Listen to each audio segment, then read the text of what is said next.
Now, everybody thinks that you're going to come fifth on Tuesday. You'll be the first to be knocked out. So why are you standing? Well, we'll see what the result is, and if you remember back to 2005, they were all wrong then. But let's leave that aside on the arithmetic. The reason that I'm in this race is because I think we need to take the argument on now from the referendum to how we actually take Britain out of the European Union, but we also have to look at a whole range of other issues. We're not in this leadership race electing a leader of the opposition, which is what we've always done before. Someone doesn't have 4 years to play themselves in.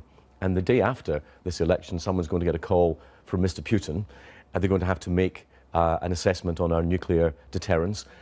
It's a lot more than just a rerun of the European arguments, and I think we have to get this into perspective. It's not a parlour game we're playing here. It's not an extension of the European Union. This is about the head of government having to take serious decisions in a dangerous world. Let me come on to a bit of that in a minute, but ask you first of all, how many Tory MPs are backing you? Well, I'm not saying because, and I didn't say last time either, because it only helps everybody else.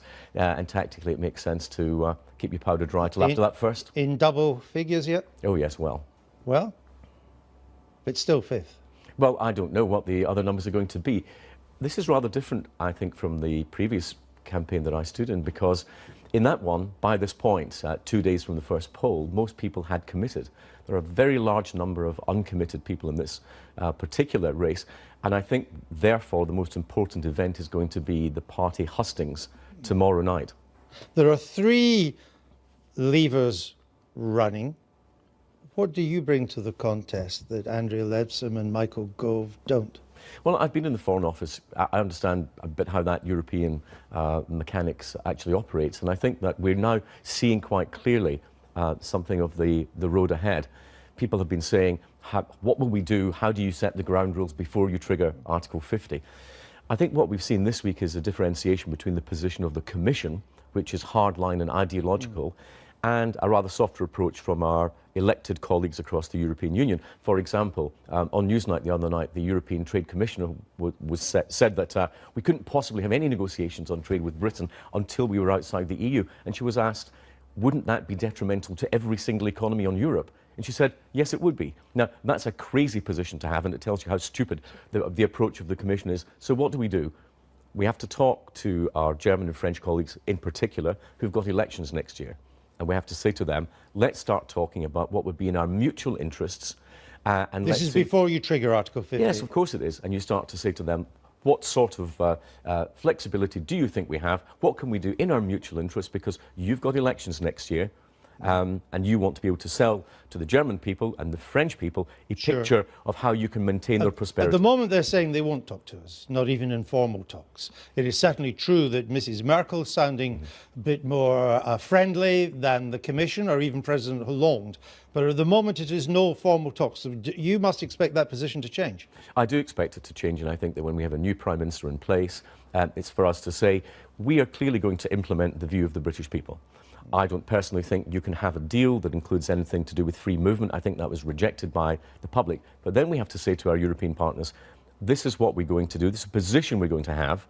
How can we do that in a way that doesn't cause you greater inconvenience than is necessary? Well, it'll have to be a trade-off, will it not? It'll be a trade-off between an element of free movement, but less than we have at the moment, and a certain access to the single market, but less than we have at the moment. Isn't that right? Well, whether you have, for example, quotas or in terms of job visas that you're going to give, that's something. But what we cannot have... But let's just get that. If we had quotas for Europeans coming here, they undoubtedly will have quotas for us going there, won't they? Well, it will have to be reciprocal. Okay. And right. This is so we need a quota to go to France or Germany. It's one of the things we have to understand. If we introduce restrictions on work permits, and in other words, settlement and work will be restricted but not travel, then we would have to expect there to be reciprocal moves in the other direction. I think it would be unreasonable to expect anything else.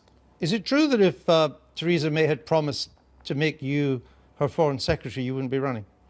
I wouldn't have accepted any promise. I think that anybody who makes you a promise in a race like this doesn't deserve to get to the top. And the reason for that is that the Prime... Was it a matter for discussion? No, it's not been a matter of discussion. Between your people and her people? No. Or... No? I actually had discussions with Stephen Crabb. I've spoken to, obviously Andrew's a friend of mine, and I've spoken to Theresa. But I would neither make nor accept any offer, because the point I was coming to was that any Prime Minister must keep themselves free from promises to bring in the cabinet that they require. And let's face it, with a very small parliamentary majority and a very big split in the party ideologically over what happened in the European Union, whoever wins is going to have to make a lot of compromises across a lot of the party if we're to have an effective government. What's the more important quality for the next Prime Minister, to have been a Brexiteer or to have experience? I think that they're both important in their own ways. To be a, Which is the more important? I think that in terms of foreign and security affairs, I think experience matters.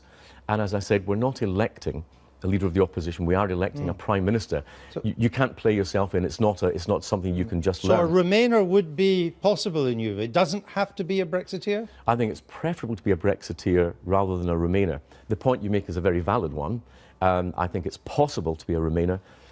But I think I have to view it in this way, that I think the honest critique of this is that how do our European partners see it? If you were on the other side negotiating with Britain, would you be more likely to take seriously someone who had campaigned to leave the European Union or someone who chose to remain in the European Union? And I think that's the dynamic. If you drop out, if you are out after Tuesday, who will you back? Well, naturally, Andrew, you don't even expect me to answer a hypothetical question like that. I do. Well, of course you do. Every question's been hypothetical on the basis of you being the next Prime Minister. Hope springs eternal, but I think that I look at all the candidates, and all the candidates have their strengths. We all have our strengths, we all have our weaknesses in that. So which one? And if that were to happen, and I'm not expecting it to happen on Tuesday, then I would come to a decision sometime after that, and I'll make that known in the usual way. You don't know yet? If I know, I'm not going to tell you. Okay, that's clear. If Theresa May does emerge, or if someone else, but at the moment she's clearly the front runner, if they were to emerge from the parliamentary contest with a clear majority, overall majority among MPs, and polls suggesting a clear majority among the party faithful in the country, should it still go to the country? Under our rules, it should still go to the country. And I think the parliamentary party, the Conservative Party in the country, would expect there to be a contest. I think that might differ. If were there to be a huge and overall majority in Parliament for any one candidate, I think that members of Parliament would say, well, what would happen then if the parliamentary party had a different view from the party in the country? What would that mean for the authority of the Prime Minister? We would have to weigh that up. It is a hypothetical, but it is an important question we'll have to think about in the next 12 days. Very well. A lot to happen in the next 12 days, because not much has happened in the past 12 days. It's been a very quiet week, in politics. We're hoping something might happen this week. We keep our fingers crossed. Liam Fox, thank you.